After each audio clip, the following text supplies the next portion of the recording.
প্রত্যেকটা ফ্র্যাঞ্চাইজিরই এইভাবে প্রফেশনাল হওয়া উচিত। এটা তো আর আমি যে বলতে পারবো না যে আমি কেমন ক্যাপ্টেন্সি করি।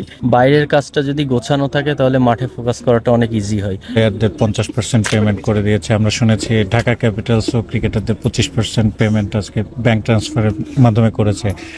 বিপিএল নিয়ে অনেক অনেক আলোচনা হয়, এই ব্যাপারগুলো ফাইন্যান্সিয়াল ট্রানজ্যাকশনগুলো নিয়ে অনেক ইস্যু হয়। তো এটা অনেকটা আপনাদের টুর্নামেন্ট শুরুর আগে একটা বাড়তি স্বস্তি কিনা? জি, আমি আমি তো আল্লাহর রহমতে প্রথম থেকেই বিপিএল খেলছি।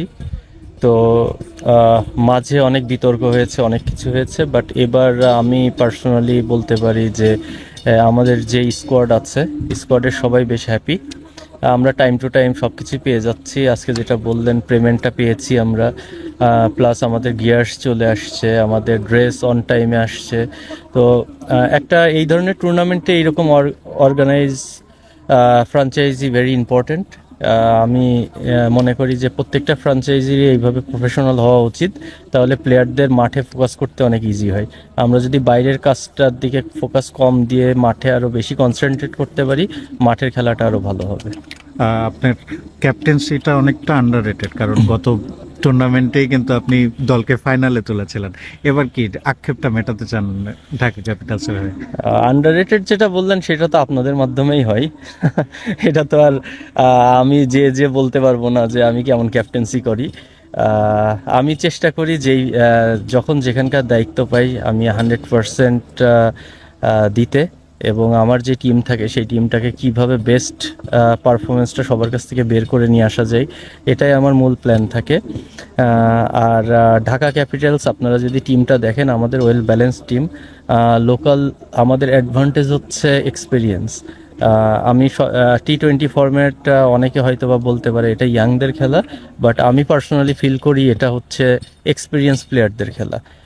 এক্সপিরিয়েন্স মানে এই না যে আপনার বয়স হতে হবে, অনেকগুলা ম্যাচ খেলাটা ইম্পর্টেন্ট, অনেকগুলা ডিফারেন্ট ডিফারেন্ট এনভায়রনমেন্ট ফেস করাটা ইম্পর্টেন্ট।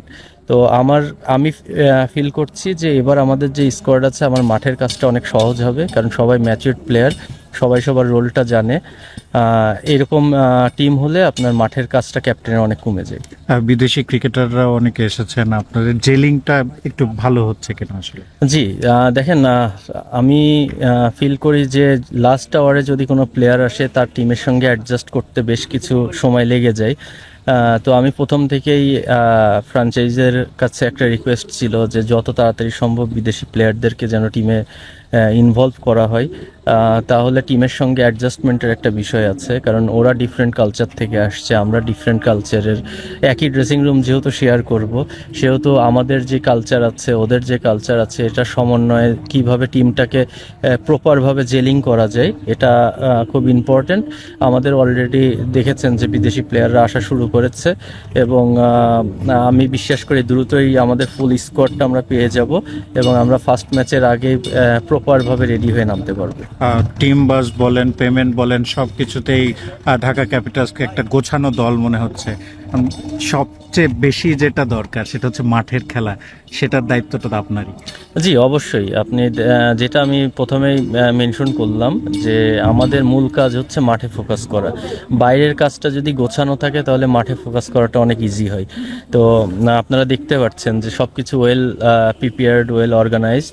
তো এই অবস্থায় আমাদের একমাত্র মাঠের খেলা ছাড়া অন্যদিকে আমাদের কোনো ফোকাস নেই, এবং আমাদের ফার্স্ট বল থেকেই আমরা পুরোপুরি প্রিপেয়ার্ড থাকবো আমাদের সেরাটা দেওয়ার জন্য। দেখুন ভাইয়া, ঢাকার বাইরে বিপিএল শুরু হচ্ছে, এটা কিভাবে দেখছেন? না, দেখেন, সব কিছুই তো পরিস্থিতির ওপরে তো আর কিছু নাই। সব কিছু মানিয়ে নিতে হবে। আর সিলেট আমরা জানি খুবই সুন্দর একটা ভেন্যু, বাংলাদেশের বেস্ট ভেন্যু বলা চলে। আমাদের কাছে কোন মাঠে খেলছি সেটা ইম্পর্টেন্ট না, কেমন মাঠে কেমন উইকেটে খেলছি সেটা ইম্পর্টেন্ট। তো আমি মনে করি যে এখানে ভালো উইকেট থাকবে, গ্রাউন্ডও অনেক ভালো।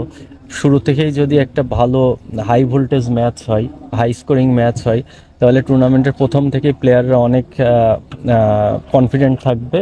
এবং আমি অ্যাজ এ প্লেয়ার হিসেবে বিশ্বাস করি যে কোনো প্লেয়ার যদি শুরু ভালো করতে পারে, ওর পুরো টুর্নামেন্টটা ভালো যায়। দর্শকদের ক্রাউড কেমন চান? সিলেট তো অলওয়েজ ফুল থাকে। মাঝে মধ্যে মাঝে কয়েকটা সিজন বিপিএল একটু জৌলস হারিয়েছিল, বাট লাস্ট বছর থেকে আমরা আবার দেখেছি দর্শক মাঠে আসছে, মাঠের খেলাটা ভালো হচ্ছে, হাই স্কোরিং ম্যাচ হচ্ছে। তো আমি বিশ্বাস করি সিলেট এবং চিটাগং ফুল প্যাক থাকবে। ইনশাল্লাহ আমাদের থার্ড ফেজ যেটা ঢাকাতে, ওইটাও আমরা এই দুইটা ফেজ যদি আমরা সফল হতে পারি, ঢাকাতেও অনেক বেশি ক্রাউড থাকবে বিশ্বাস করি।